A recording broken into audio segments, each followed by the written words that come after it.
আসসালামু আলাইকুম প্রিয় দেশবাসী, আপনারা সবাই কেমন আছেন? আশা করি আপনারা ভালো আছেন।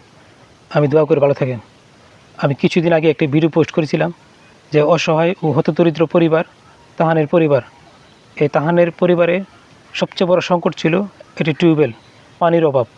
সেই টিউবওয়েলের যে অভাবটি এটা আমরা জানতে পেরে আমি তার বাড়িতে একটি ভিডিও পোস্ট করি। এই ভিডিওটি পোস্ট করার এক সপ্তাহের ভিতরেই আমার এক প্রবাসী রেমিটেন্স যোদ্ধা, বীর সৈনিক, যিনি সবসময় মানবিক কাজ করেন এবং প্রত্যেক রেমিটেন্স যোদ্ধাই কিন্তু বাংলাদেশের যে কোনো প্রয়োজনে তারা প্রস্তুত থাকেন।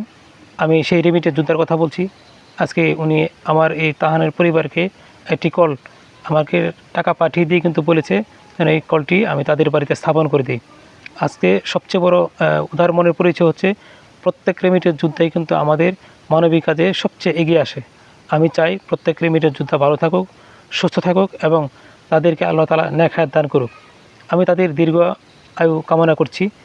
আল্লাহ তাআলা যেন তাদের পরিবারের মুখে হাসি ফুটাতে পারে সেই কামনাই করছি।